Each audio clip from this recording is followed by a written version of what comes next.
আজকের রেসিপি সুজি দিয়ে তৈরি অসম্ভব মজাদার মিষ্টি। এই মিষ্টিটা না খেলে আপনারা বুঝতেই পারবেন না যে কতটা সফট হয়, কতটা স্মুথ, মুখে দিলেই মিলিয়ে যাবে। খুব কম উপকরণ দিয়েই আমি ঝটপট এটা বানিয়ে নিয়েছি। আর যদি রেসিপিটা আপনাদের ভালো লাগে, লাইক, কমেন্ট, শেয়ার, সাবস্ক্রাইব করবেন। যে সকল নতুন বন্ধুরা চ্যানেলে এসেছেন, চ্যানেলটাকে সাবস্ক্রাইব করে অনুরোধ করলাম। আপনারা দেখছেন Sadia's kitchen with village food. মিষ্টিগুলো মুখে দিলেই আপনারা বুঝতে পারবেন যে কতটা টেস্টি। একটা কড়া বসিয়ে দিয়েছি। কড়ার মধ্যে দেখুন আমি সুজি নিয়েছি, একটা বাটিতে মেপে নিয়েছি। দেখুন এক বাটিতে একটু কম সুজি নিয়েছি। এটাকে কড়ার মধ্যে দিয়ে দেব। একদম লো ফ্লেমে রেখে একটু ভেজে নেব, সুজির কাঁচা গন্ধটা যেন চলে যায়। নাড়তে নাড়তে সুজি থেকে একটা সুন্দর গন্ধ বেরোবে। এই সময় আমি 2 চামচ ময়দা অ্যাড করব। 2 চামচ ময়দা দিলাম। এটাকে আবারও ভালো করে একটু সুজির সাথে ভেজে নেব।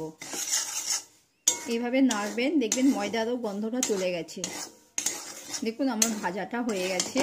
এবার এর মধ্যে আমি যে বাটি মেপে সুজি নিয়েছিলাম ওই বাটি মেপে জল দেব।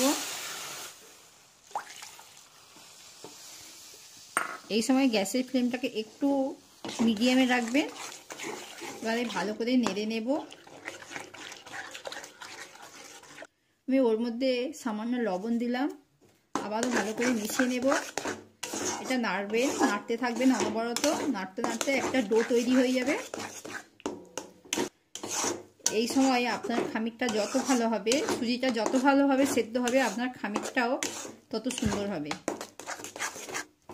দেখুন আমার কত সুন্দর খামিরটা হয়েছে। এইভাবে আপনারা নাড়তে থাকবেন। খুব শক্ত করবেন না, একদম পাতলাও থাকবে না। একটা মিডিয়াম নর্মাল ডো যেমন হয় সেই রকম ডো তৈরি হবে।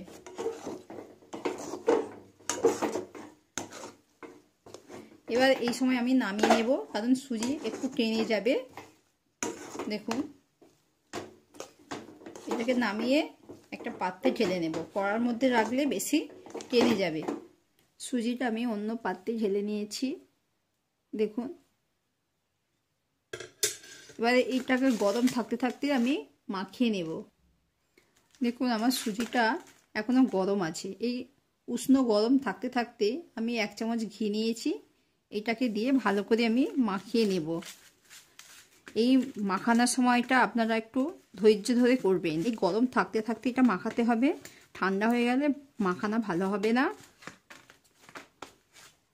এভাবে আপনারা মাখিয়ে নেবেন। দেখুন আমার ডোটা কত সুন্দর স্মুথ মাখা হয়েছে। দেখুন আপনাদের যদি এই সময় হাতে লেগে আসে, হাতের মধ্যে একটু ঘি নিতে পারেন, দিলে খুব শিগগিরই মাখা হয়ে যাবে এবং সুন্দর হবে। আমার ডোটা দেখুন কতটা সফট হয়েছে। দেখুন এভাবে আপনারা মাখিয়ে নেবেন। হাতে একটু ঘি নেবেন, তাহলে আর মাখতে অসুবিধা হবে না। দেখুন কতটা সুন্দর সফট হয়েছে। দেখুন আমি হাতে একটু ঘি নেব।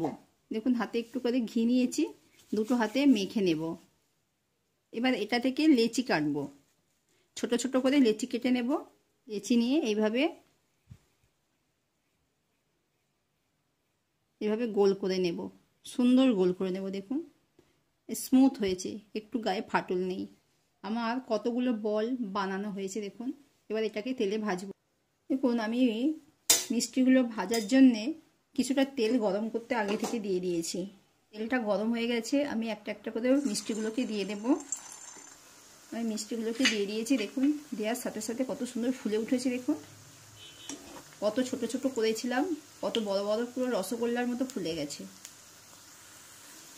আমি মিষ্টিগুলোকে একবার করে উল্টে দেব। দেখুন আমার সুন্দর কালার আসতে ধরেছে আর কত ফুলেছে। দেখুন আপনারা গ্যাসের ফ্লেমটাকে মিডিয়ামে রেখে ভাজবেন। সুজি আর চিনি দিয়ে আপনারা খুব সহজে এটা বানিয়ে নিতে পারেন। দেখুন আমার মিষ্টিগুলো ভাজা হয়ে গেছে। দেখুন কত সুন্দর কালার এসেছে। দেখুন এবার আমি এগুলোকে তুলে নেব। আমি এগুলোকে উঠিয়ে নেব। আমি একটা কড়া বসিয়ে দিয়েছি। আমি যে বাটি মেপে সুজি নিয়েছিলাম সেই বাটি মেপে চিনি দিয়ে দিলাম। আমি এখানে দেখুন কত মোটা দানার চিনিটা ব্যবহার করেছি। সেই বাটি মেপে 1 বাটি জল দিয়ে দেব। দুটো এলাচ নিয়েছি, থেতলে দেব। এলাচটাকে দিয়ে দিলাম। এবার এটাকে অনবরত নাড়তে থাকবো, চিনিটা গলে যাবে। দেখুন আমার জলটা কত সুন্দর ফুটে গেছে, দেখুন চিনিটাও গলে গেছে, জলটাও ফুটে গেছে।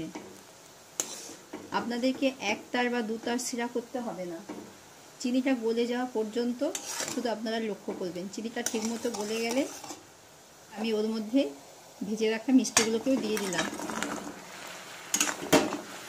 এভাবে আপনারা 5 মিনিট একটু জাল করে নেবেন, দেখবেন নরম সফট হয়ে গেছে। যেটা না খেলে আপনারা বুঝতেই পারবেন না যে এত তুলতুলে, কোনো উপকরণ ছাড়াই বাড়িতে যা যা উপকরণ আপনার আছে তা দিয়ে আপনি ঝটপট বানিয়ে নিতে পারেন। আর বাচ্চারা তো এই মিষ্টিগুলো কেড়ে ছিঁড়ে খাবে। দেখুন এরই মধ্যে কতটা ফুলে উঠেছে, দেখুন রসেতে। আমি 5 মিনিট জাল করে নেব। চাপা দিয়ে দিলাম। আর গ্যাসের ফ্লেমটাকে মিডিয়ামে রাখবেন, মিডিয়ামে রেখে একদম জাল করে নেবেন। দেখুন আমি 5 মিনিট জাল করে নিয়েছি আমার মিষ্টিগুলো, দেখুন। এবার আমি গ্যাসের ফ্লেমটাকে বন্ধ করে দেব, চাপা দিয়ে আধ ঘন্টা রেখে দেব। দেখবেন সব রসটা শুষে নিয়েছে। আর যদি ভালো লাগে লাইক, কমেন্ট, শেয়ার, সাবস্ক্রাইব করবেন। যে সকল নতুন বন্ধুরা চ্যানেলে এসেছেন চ্যানেলটাকে সাবস্ক্রাইব করার অনুরোধ করলাম।